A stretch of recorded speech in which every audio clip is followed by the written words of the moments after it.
Abraham, Esther, Felipe, Francisco, Gloria, Jorge, Iván, Liliana, Máximo, está, sí la conozco. Marco Antonio, María Candelaria, María Fernanda, Minerva Cortés también, Rosa María, Sonia, Víctor y Wendy. Bueno, quienes por ahí no me conocen, yo soy juez en el estado de Colima, pues de oralidad mercantil.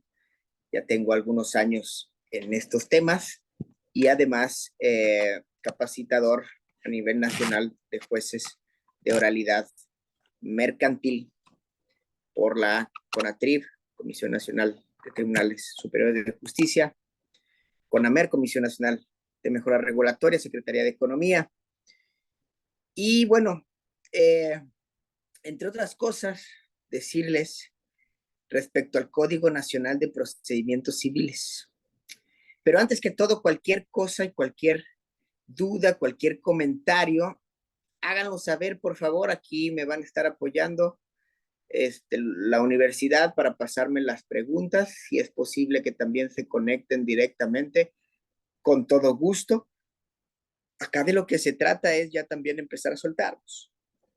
Este es un código de avanzada, este es un código que recoge muchos lineamientos ya también dispuestos en la materia mercantil, que ha ido paulatinamente desarrollándose en la oralidad,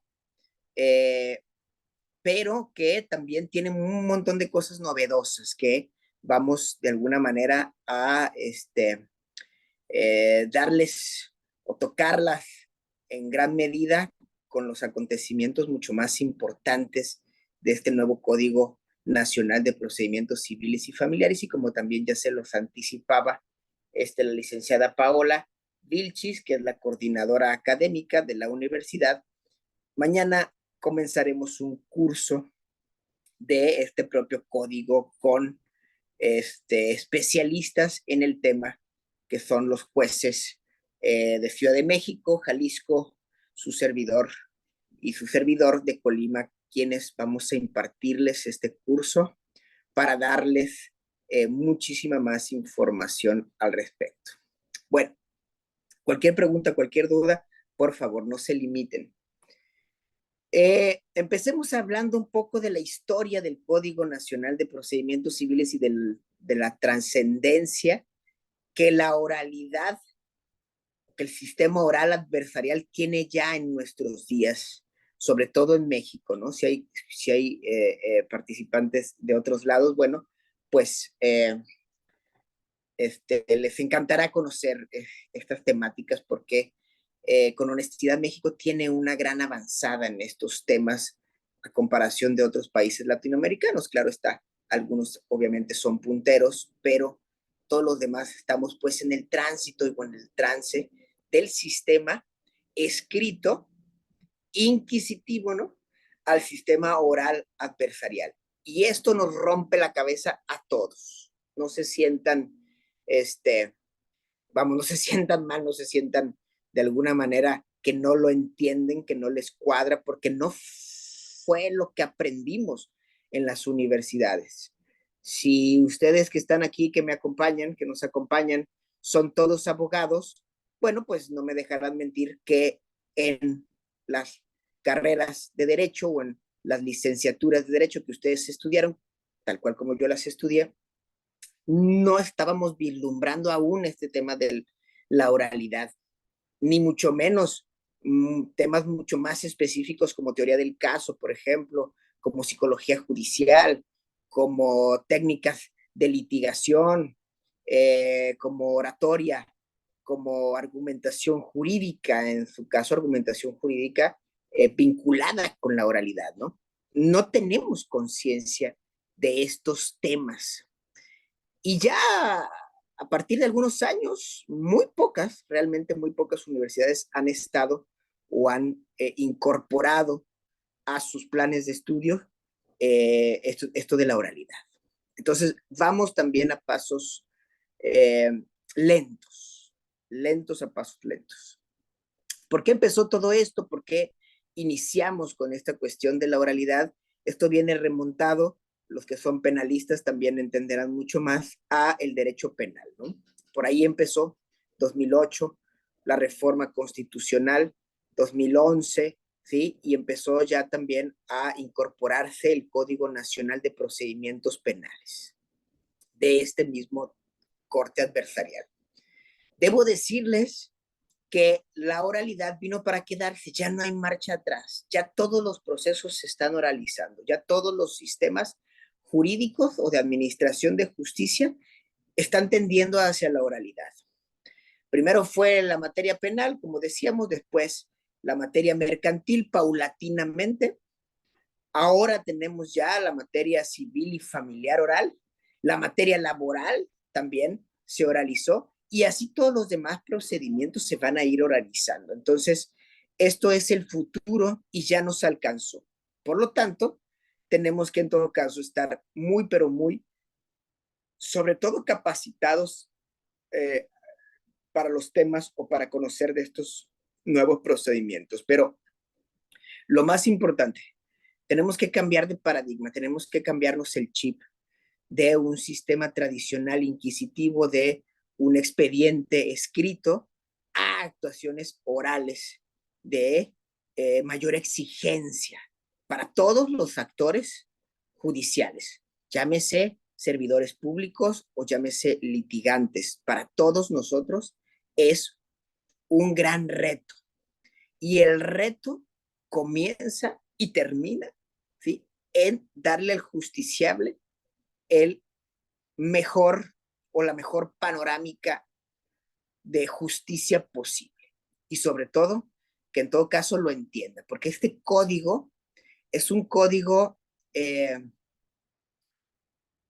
tendente a el ciudadano, o sea, que el ciudadano se involucre con la justicia, que la entienda, que entienda en todo caso sus procedimientos, pero sobre todo que entienda sus resoluciones.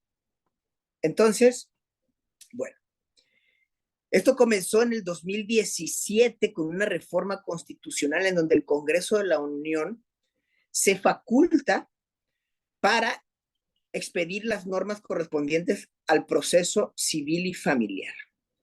Desde el 2017 hasta el 2023, hace unos cuantos meses, ese código estuvo ahí gestándose, un tiempo en la congeladora, otro tiempo en discusión, otros con intereses de otra índole, pero al final del día, después de prácticamente 6 años, se publica y se expide este nuevo Código Nacional de Procedimientos Civiles y Familiares. Además, cabe recalcar, a partir de una ejecutoria de amparo presentada por, en aquel momento, la Barra Mexicana de Abogados, que hizo, en su caso, que un juez de distrito le requiriera al Congreso de la Unión la expedición del código que nos ocupa. ¿Por qué? Porque también vino a traer un montón de problemas esta, esta facultad, vamos, que adquirió el Congreso de la Unión, porque en tanto que no expedía el nuevo código, todos los demás estados de la República no podían hacer modificaciones a sus códigos procesales. Esto trajo un problema mayúsculo, porque obviamente había que reformar, había que agilizar algunos procedimientos, había que hacer algunos cambios en los propios códigos y no era viable y no era posible porque ya la facultad exclusiva se la había conferido el Congreso de la Unión. Entonces, la demora en la expedición de este código, bueno, se complicó los procedimientos, ¿no? Una demora que cabe mencionarles no fue del todo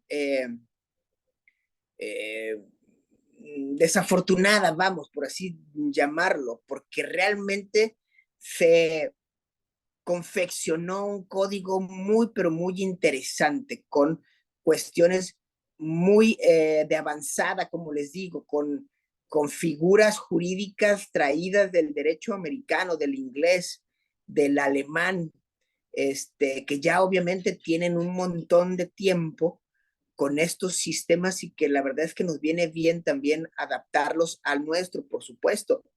Tenemos que, en su caso, darle lugar a nuestra propia cultura jurídica e ir avanzando de a poco en estos temas. Pero debo decirles que es un código muy, pero muy interesante. Muy interesante. Entonces, déjenme comentarles la propia estructura del código. El código tiene 10 libros. Volteo un poco porque aquí tengo mis anotaciones. El primero es del sistema jurídico en general, o sea, las generalidades del mismo, como son los principios, como son la competencia,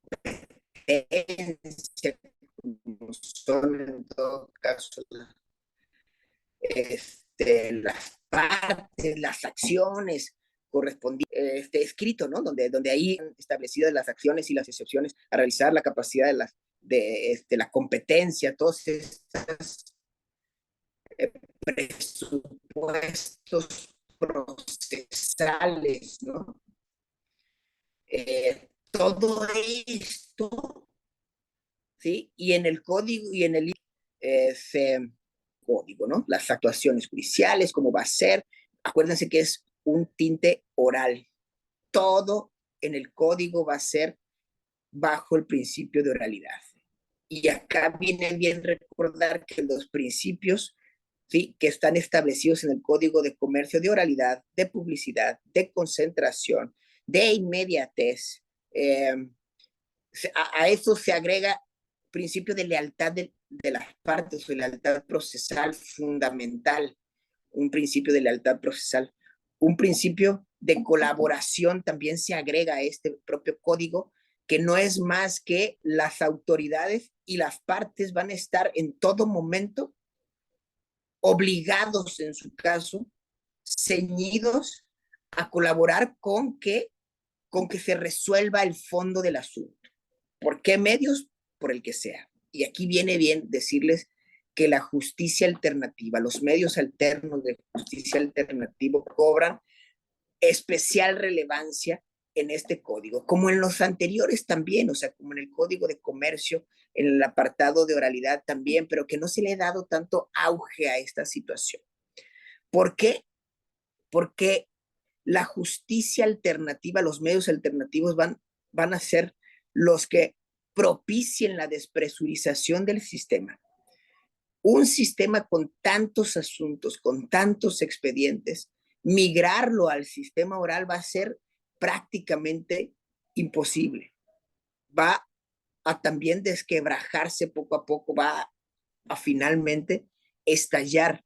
¿Por qué? Porque no puede con las cargas procesales que en todo caso requieren, y con el estudio y con la atención, sobre todo por el principio de inmediatez que requieren los asuntos en el sistema adversarial.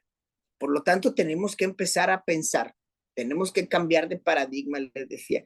Tenemos que, en todo caso, ¿sí?, quitarnos la idea rijosa del abogado que quiere ganar y que el otro pierda. Tenemos que empezar a pensar en ganar, ganar, empezar a solucionar nuestros conflictos a través de medios y métodos mucho más armónicos para que podamos disolver, en su caso, los conflictos y no solamente resolverlos, porque el resolverlos es resuelvo una vez, resuelvo dos, resuelvo tres, resuelvo cuatro y nunca disuelvo el problema en lo particular. Quien está en las judicaturas, como Lili, que agradezco que haya que se haya hecho presente, que también, les digo, fue una de mis secretarias de acuerdos cuando yo estuve en Manzanillo. Saben perfectamente, y los demás que han estado en las judicaturas, que en todo caso los asuntos se vuelven interminables. Hay asuntos de 10 años, de 15 años, de 5 años como mínimo, ¿no? Que no se resuelven, vamos, o sea, nunca se terminan. Llega una sentencia, sí, pero para ejecutar esa sentencia es todavía otro cantar, vamos, es otro camino tortuoso para lograr ejecutar una sentencia. Entonces, no se crean el argumento de que con una sentencia concluye el juicio, porque puedes tener una sentencia muy bonita, puedes tener una sentencia en donde todo lo que pediste te lo otorgó el juez, se le condenó al pago y a hacer y deshacer a tu contraria, pero al final del día esa sentencia solamente te sirve para que la cuelgues por ahí en un rincón de tu casa y que tengas un bonito recuerdo de que en todo caso ganaste, entre comillas, el procedimiento, ¿no? Porque al final del día no vas a obtener el resultado que quieres lograr o lo vas a obtener, pero después de algunos años y de mucho, mucho, mucho desgaste físico, económico, emocional, de salud, con tus relaciones familiares, en tus negocios, en un montón de cosas que los procedimientos desafortunadamente te desgastan. Entonces tenemos que empezar también ya mucho, pero mucho, a pensar de manera distinta. El abogado tiene en su poder, en su facultad, ¿sí? El ser un saneador social. Y el abogado tiene que empezar ya a sanear mucho las relaciones entre las personas, porque en todo caso es muy sensible lo que sucede cuando no se encuentran soluciones satisfactorias. Se están matando las personas en la calle, en su barrio, en la ciudad, por unas cuestiones que no pueden resolver. Entonces, esto es muy delicado, lastima mucho en todo caso a la sociedad en su conjunto, vamos. Después el libro tercero es de la justicia civil y el cuarto de la justicia familiar, pero ya todo esto está muy, pero muy teñido de un sistema oral de audiencias. Y básicamente es el mismo sistema de audiencias que en todo caso también podemos ver en el Código de Comercio, que es una audiencia preliminar, ¿sí? Y una audiencia de juicio. En la audiencia preliminar se depura el procedimiento. Y aquí viene bien establecer que hay ya una tendencia, no una tendencia, corrijo, una obligación de los propios juzgadores para poder también depurar ese procedimiento en una clara inmersión del derecho alemán, ¿sí? Hacia nuestro código, en el cual se permite que el juzgador, ¿sí? También haga acuerdos, también en todo caso interrogue a las partes, también sea parte de ese mismo procedimiento para depurar la litis lo más, ¿sí? Eh, pulcra posible a efecto de llegar a resoluciones que en realidad ayuden a que en su caso, bueno, se pueda solucionar ese conflicto entre las partes. Entonces el juez ya se involucra mucho más, aún y cuando sea un procedimiento, ¿sí? Un procedimiento de corte privado, vamos, ¿sí? En donde única y exclusivamente las partes son los interesados, como en el civil, por ejemplo, y en el mercantil, ¿sí? Aún con eso es viable y es posible por el juzgador involucrarse en depurar el procedimiento, en depurar la litis. Y esto está buenísimo, muy, pero muy plausible, vamos, esta determinación, ¿sí? Y obviamente, bueno, tenemos la justicia familiar, que es una justicia de litis abierta. También está bueno que ya empecemos a conocer de qué se trata esto, porque en la justicia familiar, si bien el juez también tiene la obligación mucho más marcada por el tema, por los derechos en juego de los menores, de la familia, de las personas vulnerables, ¿sí? De los grupos, en su caso, vulnerables, eh, es interesante porque la litis en materia familiar es abierta, propensa a cualquier situación que pueda ocurrir durante, previo o posterior, en su caso, ¿sí? A la fijación de la litis y que no se haya conocido y que en su momento se conozca. Entonces, esta litis, ¿sí? Es totalmente abierta. Está muy bueno. Y obviamente, desde mi óptica, la mayor el mayor beneficio, vamos, de este procedimiento lo va a tener la justicia familiar. Honestamente, es muy injusto, es cruel, es triste en su caso que los procedimientos familiares, que son los que más o con más celeridad se deben llevar y que a los cuales les tenemos que poner mucha más atención, sean de alguna manera en la actualidad aquellos procedimientos en los cuales más se tarda, menos se resuelven los conflictos, más de alguna manera quedan afectados los menores con las decisiones de alguna manera no inconscientes, pero sí sin mucho conocimiento de causa que dictamos los jueces, y no porque seamos malos o sean malos los jueces familiares, sino porque no tienen tampoco los elementos suficientes como para establecer o determinar una sentencia o una decisión justa, una decisión que en todo caso ayude a su vez a la familia, a los menores involucrados, a las personas en estado de vulnerabilidad, a desarrollar su pleno potencial en cuanto al ejercicio de sus derechos se refiere. Entonces, la justicia familiar sí va a tener un gran cambio y me parece que va a ser una de las eh, mejores, o las mejores válvulas de escape de esta, de este nuevo sistema, vamos. Por supuesto, siempre, siempre, siempre, siempre priorizando la justicia alternativa. Apostemos por la justicia alternativa. Es el futuro y es, en todo caso, la mejor solución. Es lo que puede ser mucho más justo desde el punto de vista de el conflicto. El conflicto es entre dos, el conflicto que cada uno de nosotros tenemos con, de alguna manera, nuestros semejantes, siempre es entre dos. Entonces, la mejor justicia es la que, en todo caso, esas dos partes, ¿sí?, deciden que sea. Siempre yo les digo a mis mediados, en su caso, que es como si tuvieran una sentencia a la carta.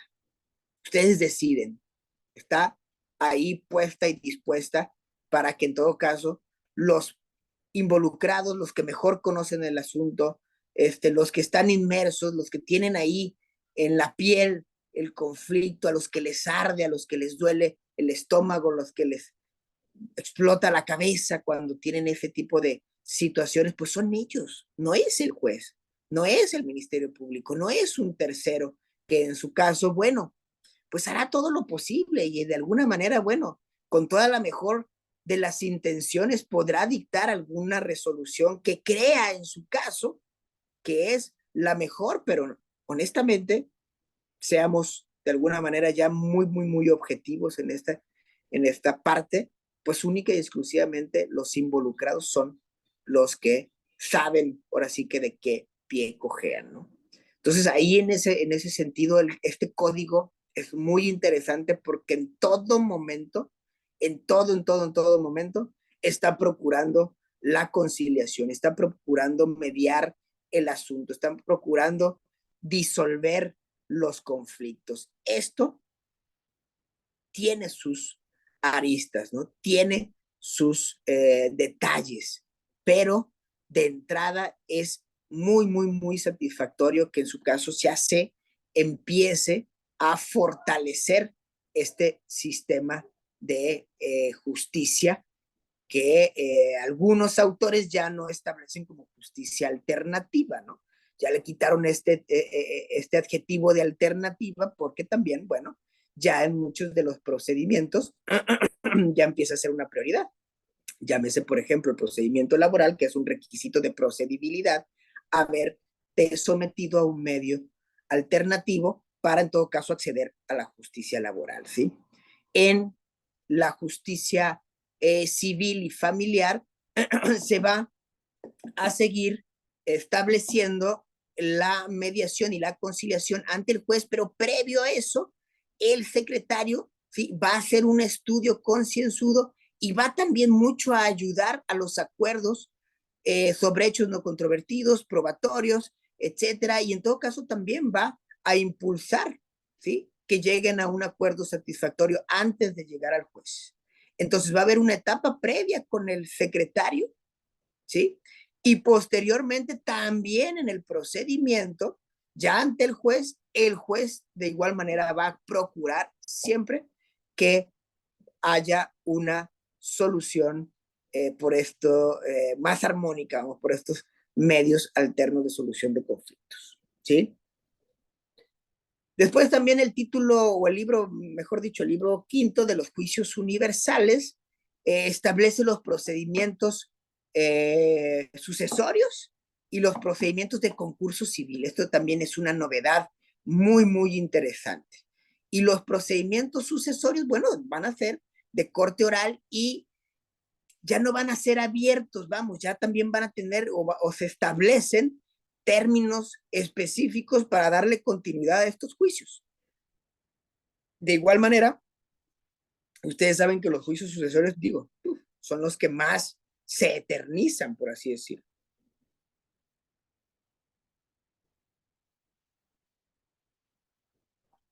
Por la libertad, en su caso, que se tenía en los términos procesales. Ahora ya están ciertamente sujetos a más términos procesales y van a ser mucho más celéricos. Y sobre el concurso civil, esto está interesante, ¿sí? Porque es una figura que viene también muy de la mano con la ley de concursos mercantiles, en donde ya una persona civil, no comerciante, por supuesto, ¿sí? Que desafortunadamente se endeudó, que ya no tiene posibilidades de pagar sus deudas, también en su caso va a poder acudir a juicio y se le va a nombrar a un conciliador y sus acreedores van a venir al procedimiento y se van a suspender los pagos. Y bueno, todo lo que corresponde a el concurso mercantil también va hacia el concurso civil. Esto está muy, pero muy interesante también. En cuanto al título sexto de las acciones colectivas, también esto eh, interesante, muy novedoso en su caso, muy propulsionado, vamos, por los colectivos en cuanto a derechos humanos y derechos ambientales y derechos del consumidor se refiere, y tiene, bueno, también su particularidad ya en este nuevo código. El título séptimo de los recursos, este también está buenísimo. Los recursos ya no van a ser tantos ni con tantos requisitos. Ya solamente se prevén 3 recursos: apelación, reconsideración en segunda instancia y queja. Para todo, supongan ustedes que es apelación. Es un solo recurso. La apelación, en todo caso, nada más va a ser en contra de la sentencia definitiva. Allí, cuando tú apeles en contra de la sentencia definitiva, entonces vas a poder, en su caso, ¿sí?, hacer valer las violaciones procesales que en tu juicio o anteriormente hayas sufrido, ¿sí? Pero no va a haber apelaciones intermedias. Esto está también bastante interesante.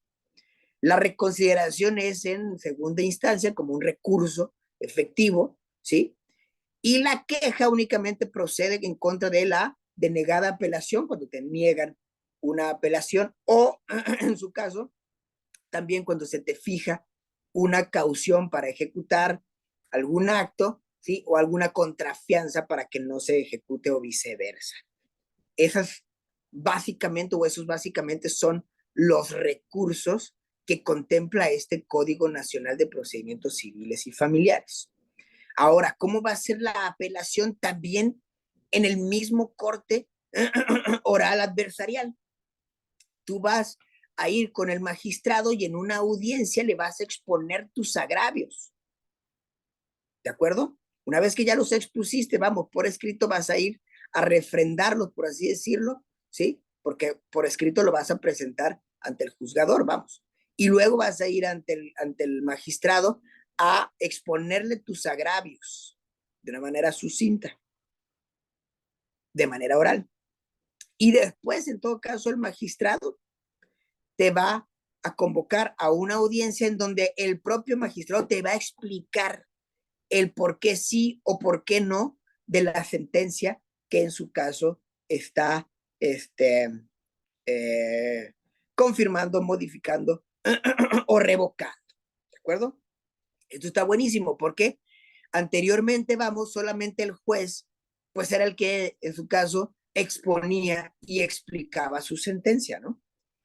Un juez ya en materia de oralidad, vamos a retornar un poquito, también explica y también en su caso, ¿sí? Se le obliga a que esa explicación sea con un lenguaje cotidiano, con un lenguaje, en su caso, que se pueda entender por el común de los ciudadanos. Todos te tienen que entender lo que estás diciendo, a ti como juzgador de primera o de segunda instancia, al momento en el cual dictas, ¿sí? Tu sentencia, decides algún asunto en particular, ¿sí? Entonces ahora ya el magistrado también va a tener esa obligación de hacerlo. Y algo muy, pero muy interesante es que ya no va a haber reenvío de las constancias. El magistrado, ¿sí? Va a resolver lo que haya que resolver en su caso en la apelación.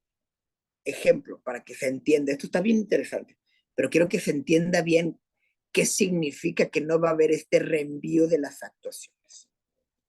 Naturalmente o normalmente lo que hace el magistrado cuando revisa es que te dice, bueno, tú debiste, juez, de haber, supongamos, admitido tal prueba, ¿no?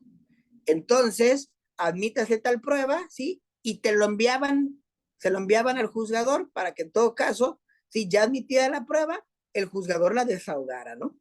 ¿Sí? Le señalara fecha correspondiente y desahogara la prueba que en su caso no admitió. Bueno, ahora lo que va a hacer el magistrado es que él mismo, ¿sí? Va a asumir la jurisdicción del juzgador y va a desahogar la prueba que el juez primigenio, ¿sí? Desechó, si es que obviamente esa es su consideración al respecto, ¿sí? Y entonces ahora el magistrado va a señalar la fecha, va a desahogar todo el procedimiento que haya que hacer él propiamente y no ya se lo va a enviar nuevamente al juzgador para que el juez lo realice, ¿de acuerdo? Esto es una novedad muy bondadosa, muy, pero muy bondadosa, ¿sí? Después, el título octavo sobre la justicia digital, ¿cómo vamos de tiempo? Vamos bien. Es un título muy, también muy interesante porque ahora los procedimientos y cualquiera de los procedimientos, ¿sí? Cualquiera de los procedimientos van a poder hacerse por vía tecnológica. Cualquier procedimiento, o sea, no es un procedimiento en específico, acciones en específico, jurisdicciones voluntarias, aquellas que no tengan controversia, etcétera. No, cualquier juicio, cualquier procedimiento puede llevarse mediante medios digitales, ¿sí? Esto también viene muy, pero muy bien.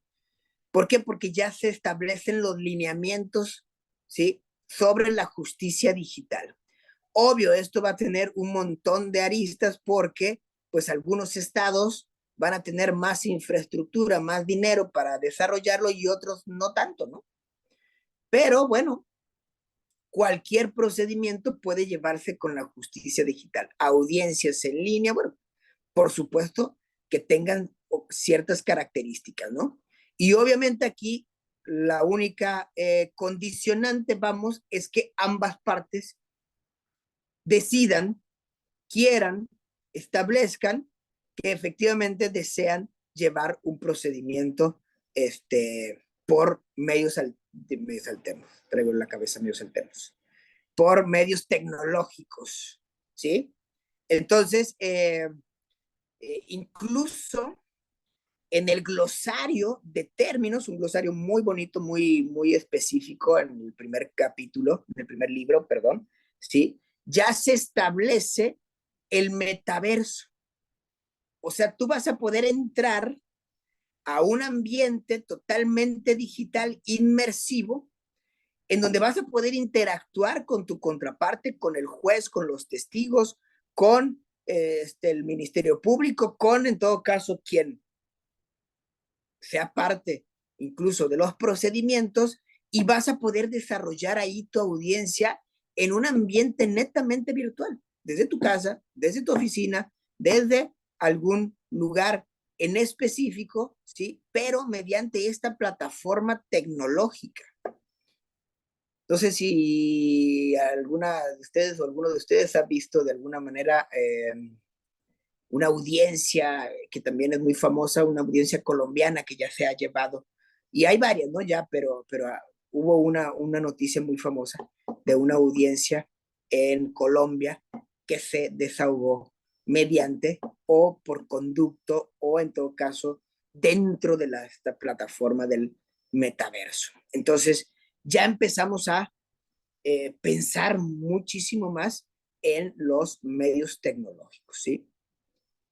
Algo que se me estaba también pasando en cuanto a los juicios orales es que los procedimientos orales también están los ordinarios y en su caso los sumarísimos, por así decirlo, ¿sí?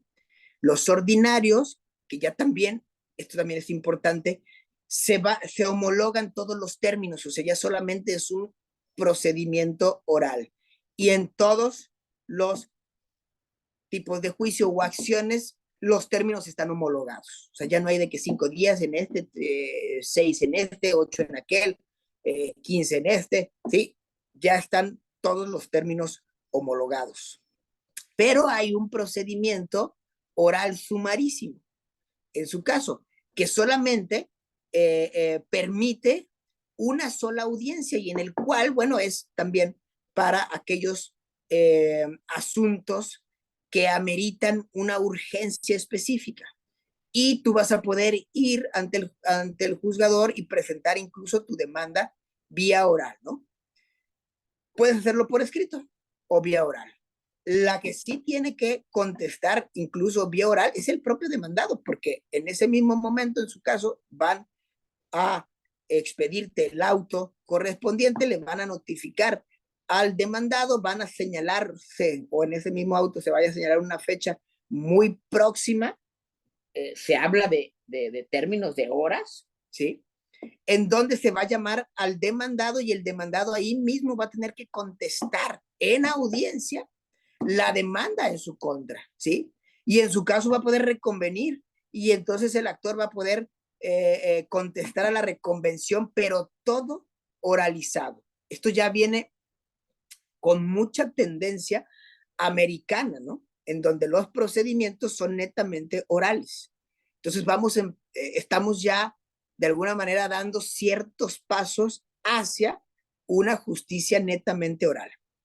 Todavía tenemos los procedimientos de fijación de la litis de manera escrita y después todas las audiencias o todo lo después a la fijación de la litis va a ser de manera oral mediante audiencias, ¿ok? Este procedimiento sumarísimo ya en todo caso, ¿sí? Está incorporando una oralidad mucho más pura en los procedimientos, ¿sí? El título noveno de las sentencias y de la ejecución también es reformado básicamente en cuanto a la emisión de las sentencias, como decíamos, ya es una obligación que sea con lenguaje cotidiano. En el Código de Comercio no se establece, pero por buena práctica, ya muchos juzgadores, incluyendo al de la voz, ¿sí? Hacíamos estas sentencias o hacemos estas sentencias con un lenguaje mucho más sencillo, mucho más cotidiano. Y esto, créanme, requiere un montón de esfuerzo porque estamos muy acostumbrados a hablar rimbombante, ¿no? Con el argot jurídico, como un médico que te dice, digo, cualquier cosa y pues como suena tú hasta te espantas, ¿no?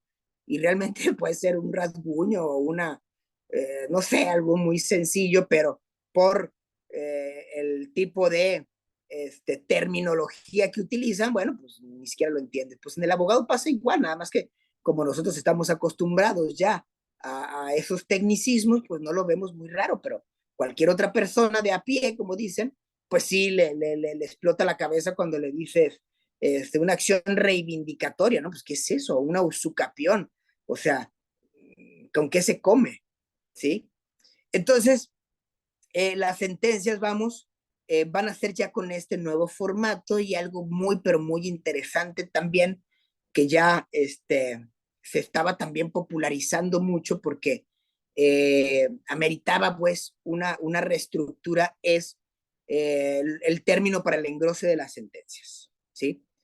De entrada, el juzgador va a tener la posibilidad, déjenme quitar los links, va a tener la posibilidad de dictar la sentencia, si es posible, y en estos casos ya también lo permite muchísimo, lo que les voy a comentar, en ese mismo momento, ¿no? Cuando se desahogan las pruebas, se presentan los alegatos, ¿sí? Se oralizan, vamos, los alegatos, en ese mismo momento el juzgador tendrá que dictar la sentencia, ¿no?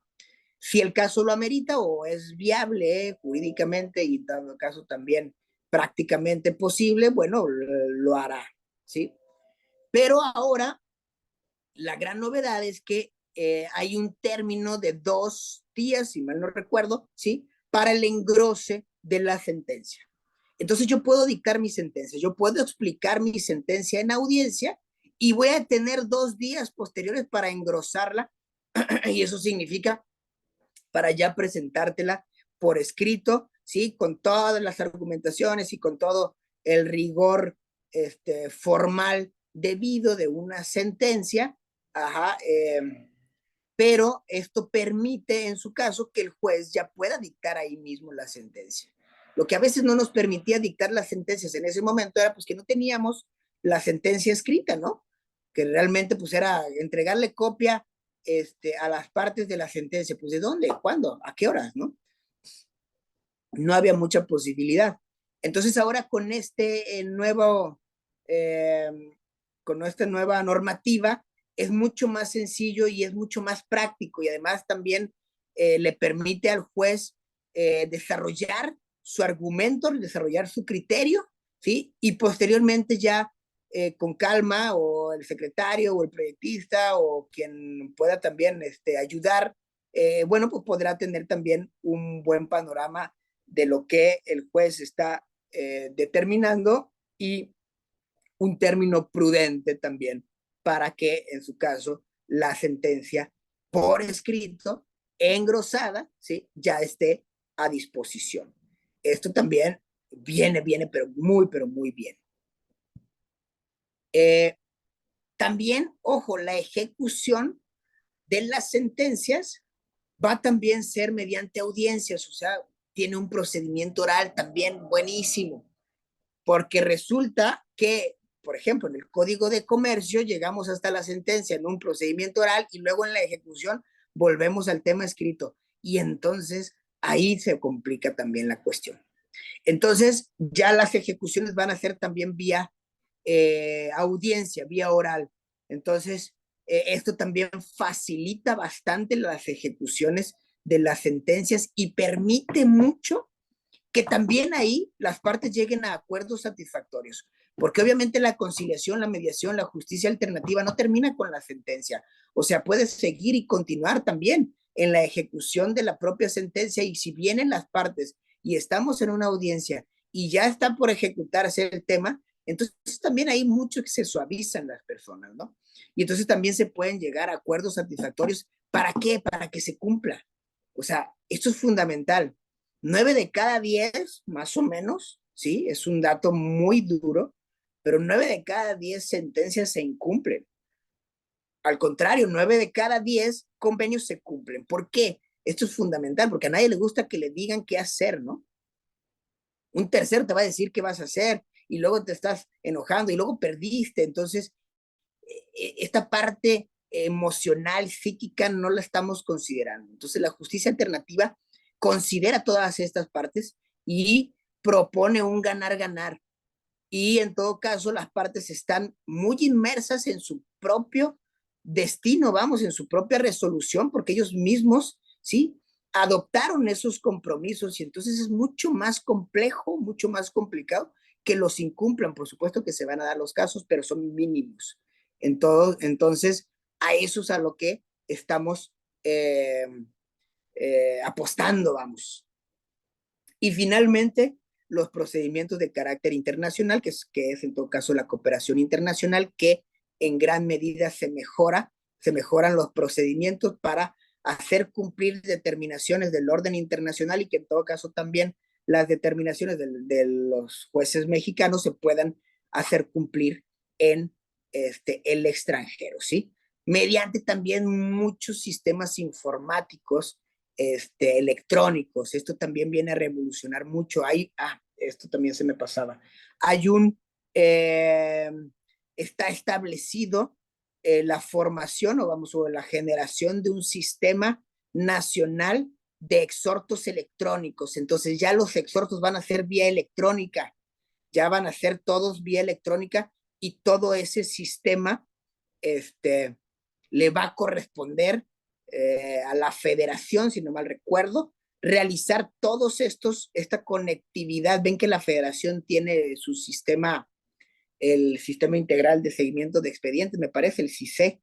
Entonces, bajo esa lógica, bajo esa base, también, en su caso, todos los tribunales del país tendremos que entrar en este tipo de sistemas y sobre todo, insisto, los exhortos van a ser ya vía electrónica en todo el país. Entonces, esto también agilizará muchísimo la justicia.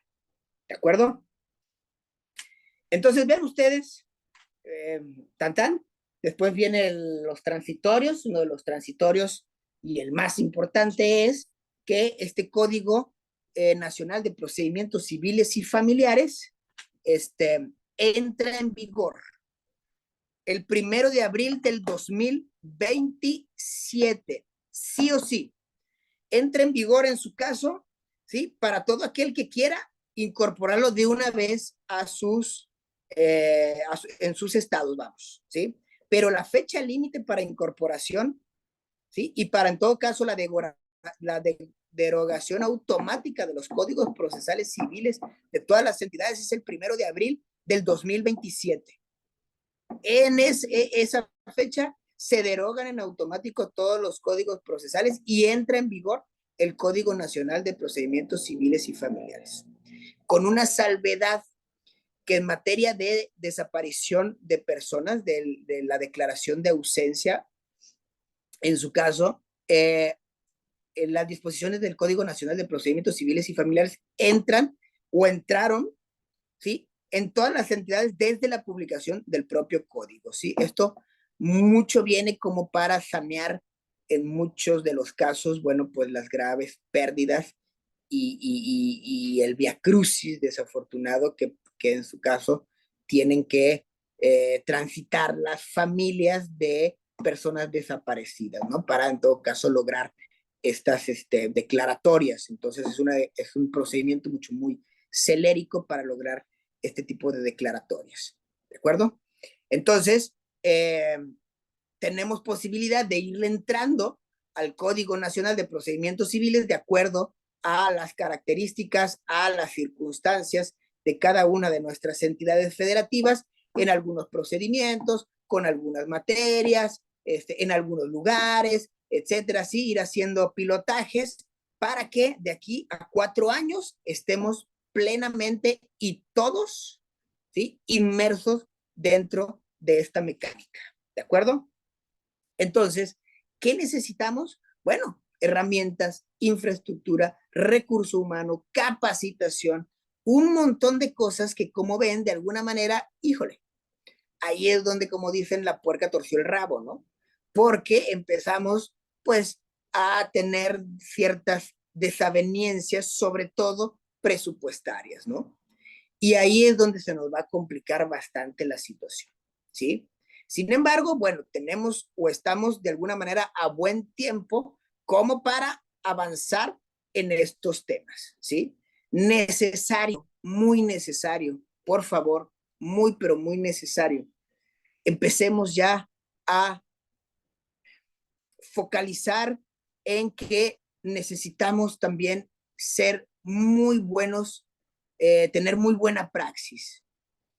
Empecemos a certificarnos en este tipo de procedimientos, porque no son iguales a los otros, ¿sí? Es como entrar a un quirófano a operar con los derechos de las personas, pero si no tenemos conocimiento, si no sabemos cómo usar el bisturí, si le pinchamos ahí el riñón a una persona, nos va a empezar a brotar sangre y hasta se nos puede morir en la mesa, ¿no? Esto sucede también en una audiencia. Un abogado tiene que estar muy, pero muy capacitado y muy consciente de la responsabilidad social que tiene respecto de los derechos y las obligaciones de su cliente, ¿sí? Porque las personas pierden la vida, pierden la libertad, pierden su patrimonio, pierden a su familia, pierden la salud, pierden un montón de cosas por también una mala praxis que se ha también dado en muchos aspectos de un lado y de otro.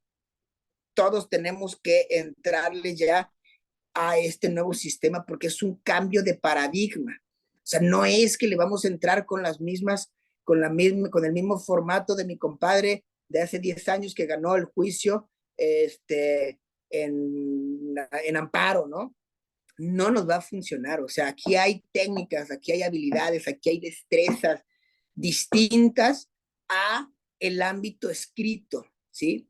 Yo soy capacitador en técnicas, habilidades y destrezas en juicio oral y les digo con experiencia propia, o sea, es muy triste también realmente ver a un abogado y en todo caso a veces hasta tenerlo que sacar de la sala y decirle, ¿sabe qué? Es que realmente usted no conoce el sistema. Hay que conocer, por favor, el sistema y hay que eh, eh, interesarnos en certificarnos, en especializarnos en el propio sistema, en darle un mejor servicio a la ciudadanía. Vean ustedes, o sea, vamos, un ejemplo claro es, por ejemplo, por ejemplo, si yo tengo una afección en el corazón, pues no voy a ir con un médico general a que me opere del corazón, voy a tener que ir con un especialista, un cardiólogo, que en todo caso sabe del tema y me tiene o me puede operar, ¿sí? Pasa lo mismo con los abogados y quien esté inmerso en el tema de la litigación y quien quiera ser litigante, bueno, pues tendrá que en su caso también dar ese brinco a especializarse y a certificarse en el litigio para también poder entrar a la mesa de operaciones, ¿sí? Un abogado, vamos, como un médico general, un abogado general, bueno, puede ser otra cosa, ser jurídico del IMSS, de alguna empresa, estar eh, en una cooperativa, en otro rubro, sí, pero ya en todo caso, en algún momento ya no va a poder entrar a litigar si es que no tiene esta certificación para poder entrar a operar con los derechos de otra persona. Entonces, este rubro de la capacitación, pues tenemos que empezar a tenerla ya muy, pero muy en la cabeza, porque en algún momento se nos va a exigir, ya no va a ser tan sencillo como tener una cédula y entrar o presentar una promoción, sino vas a tener que, en su caso, estar debidamente certificado, debidamente calificado, cualificado para poder entrar al procedimiento, ¿sí? Y en su caso, finalmente, bueno, yo espero que sí funcione y yo espero también que sea satisfactorio y que sea eficiente este, este nuevo procedimiento, vamos, de corte adversarial. Pero va a depender de un montón de factores, como les decía, de la capacitación, de las herramientas tecnológicas, del recurso humano, de los recursos económicos en los cuales también se vaya a desarrollar. O sea, tiene muchas variantes de que estoy convencido, quien me ha escuchado hablar anteriormente, estoy convencido de que la oralidad es un medio muy eficaz para solucionar e incluso disolver los conflictos, pero que también hay un montón de cuestiones que tenemos que sortear, eso también no hay que dejarlo a saco roto, vamos, que no nos pase en su caso como el tema de la reforma penal, que a partir, o sea, ya lleva un montón de tiempo en su caso, ¿sí? Y de alguna manera tampoco no termina de cuajar, porque también hay mucha deficiencia en cuanto a la capacitación y en cuanto a los procedimientos se refieren. Y esto nos puede también pasar a nosotros. Y en su caso, bueno, pues tenemos que ponernos las pilas todos.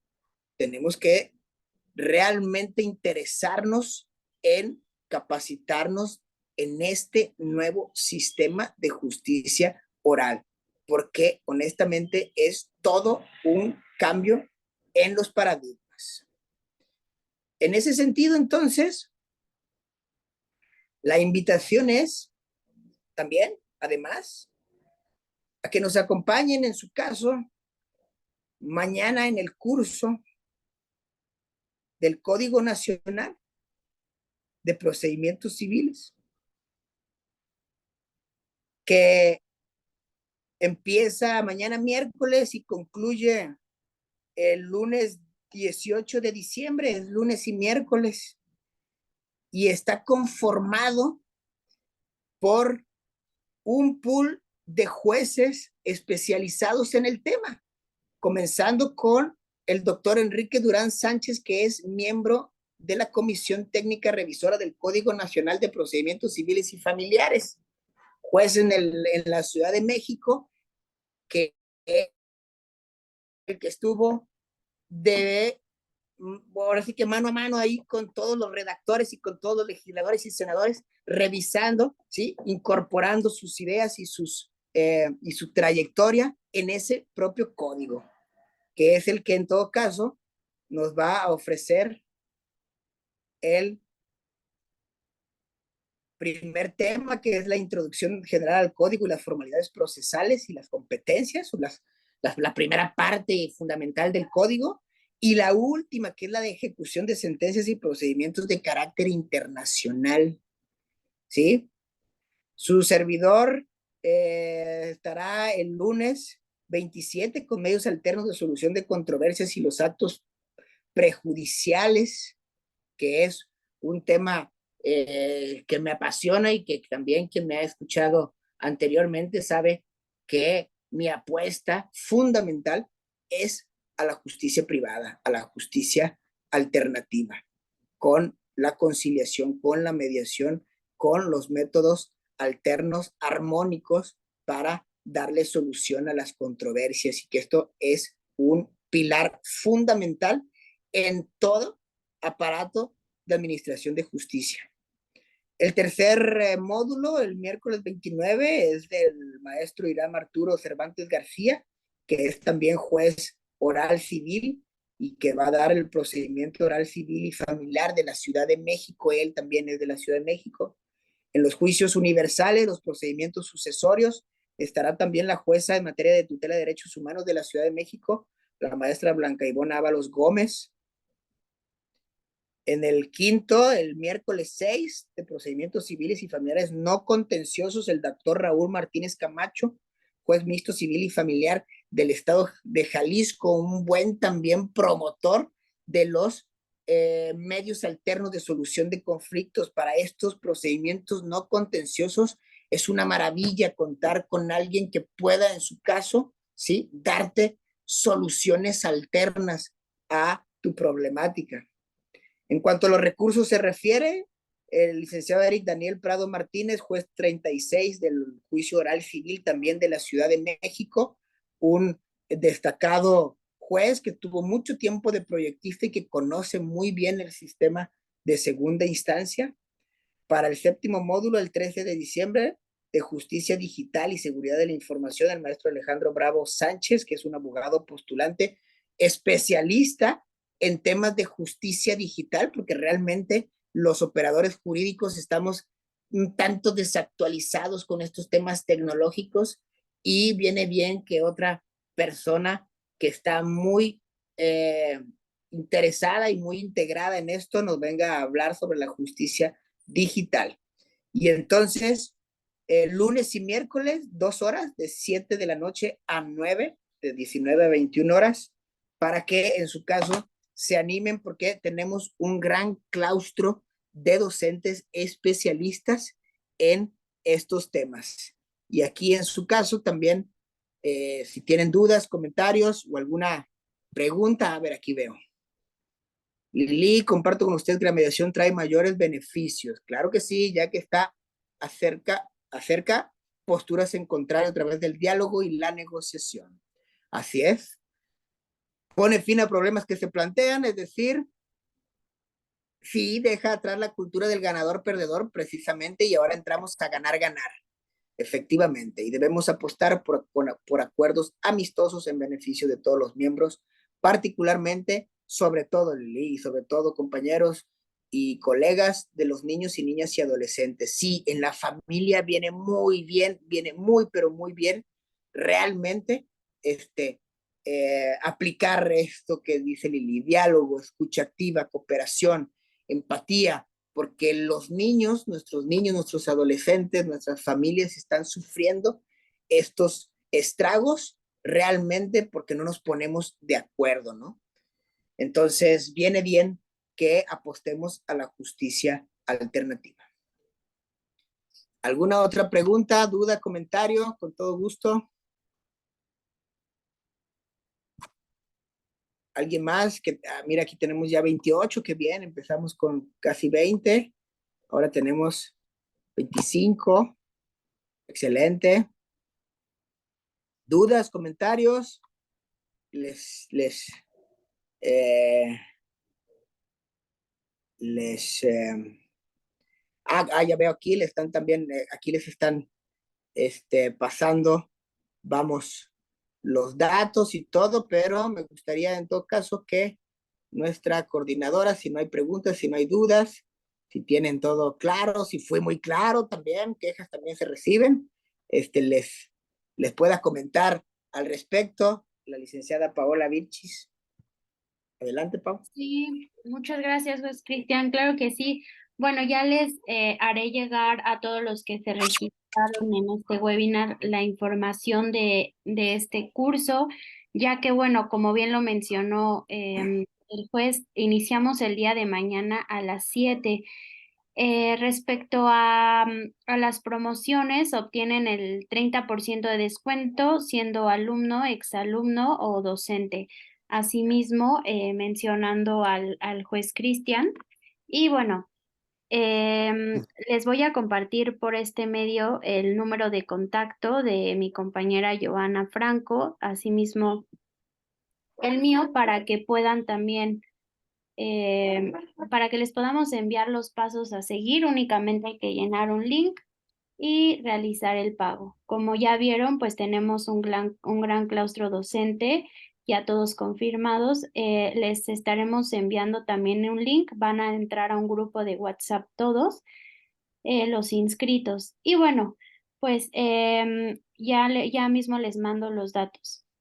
Si no hay más preguntas, pues Cristian, ¿le parece bien si demos por terminado este webinar?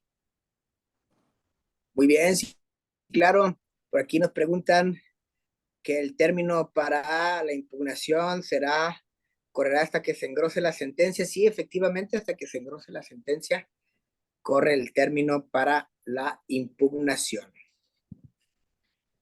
Eso también se lo van a poder preguntar a el juez Enrique Durán, que es el que está mucho más inmerso en esto de la ejecución de las sentencias y que tiene muy, pero muy claro cómo va a ser todo el procedimiento de las sentencias y la ejecución de sentencias con este nuevo paradigma.